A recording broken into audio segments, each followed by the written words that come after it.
What does one do when one's experiencing really intense feelings?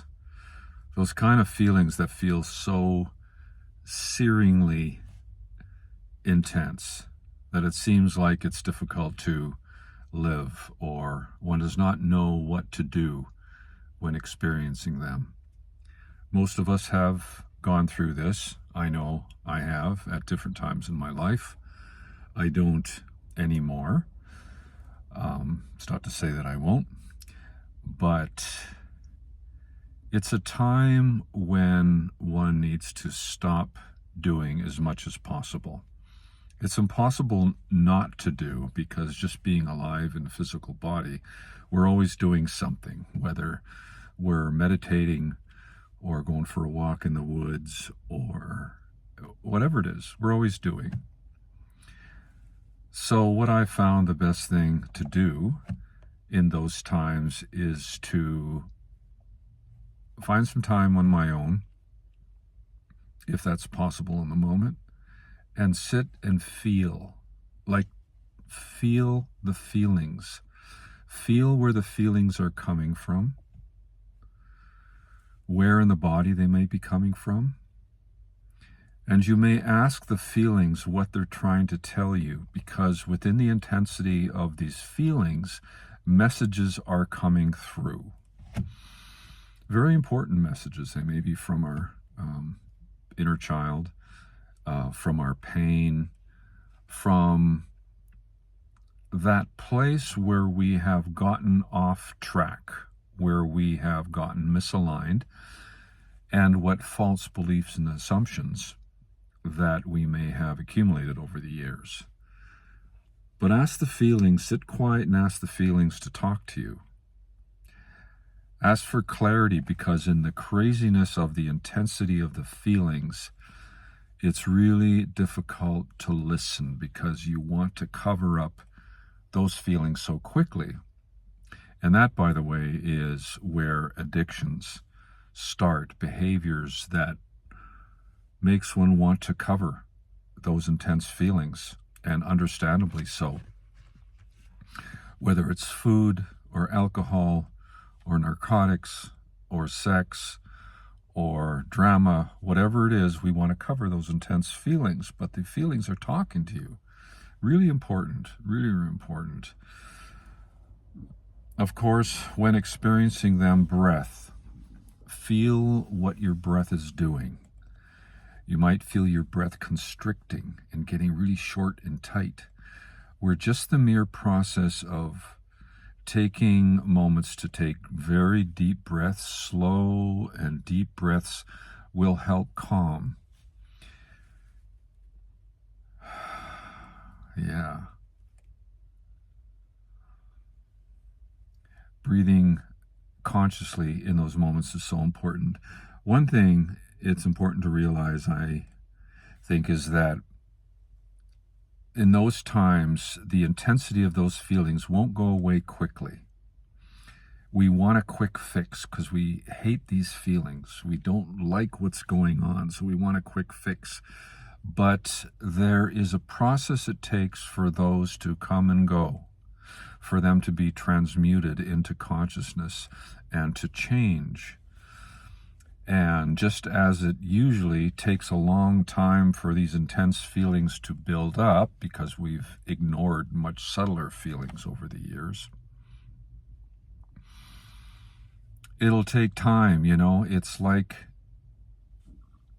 an ocean liner in the middle of ocean going full speed. And when the captain wants to turn that ocean liner in another direction, it's not going to just turn quickly and go. It's going to take a really slow, wide trajectory to change directions. And that's what's going to happen with your feelings in order to change. But it's really important to gain consciousness in times of the intense feelings. Accepting 100% full life ownership is a biggie. It's really the beginning of a whole different level of consciousness that's flourishing within. And what do I mean by that? I mean that there are thoughts and there are feelings. We are experiencing them. And although we want to blame a person or the environment, it's our thoughts and feelings that are coming up. So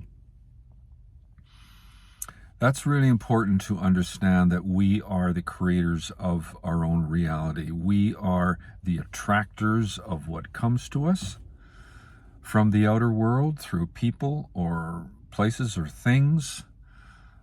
And we are also the generators of thought. So when we continue to put a hate on others, blaming others and the environment for our tense feelings, we are actually generating more of those thoughts and more of those situations. That's the way energy works. That's big. That's really, really big.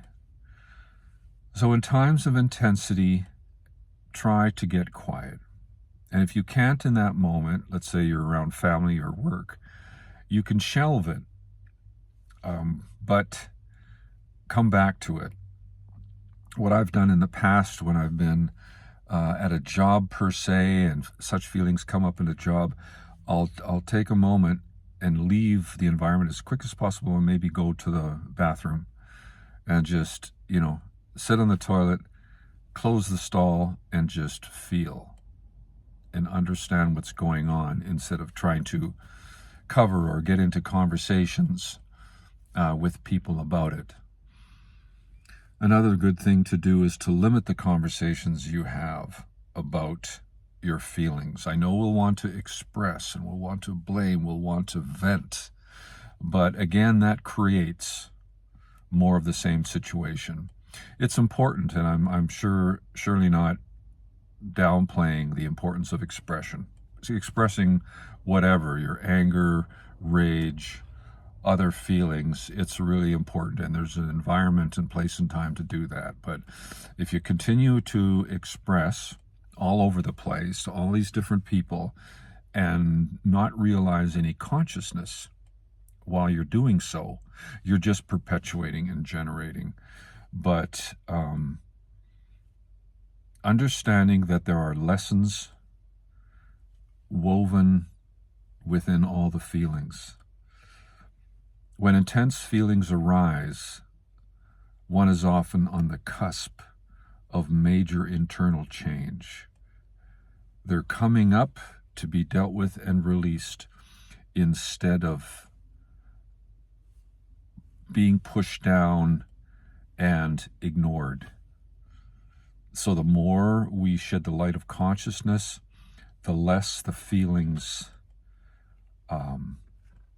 the less intense they feel, the less bite they have, and over time they will dissipate, where that same memory or situation that arises in the future won't ignite you anymore. You'll just have such a level of clarity as to what's going on. You'll automatically go to the accepting full ownership, the sitting with the feelings, knowing that you created them, and that there's lessons interwoven in the feelings. So that's all I really want to share about that. Wishing you a really beautiful day. Bye for now.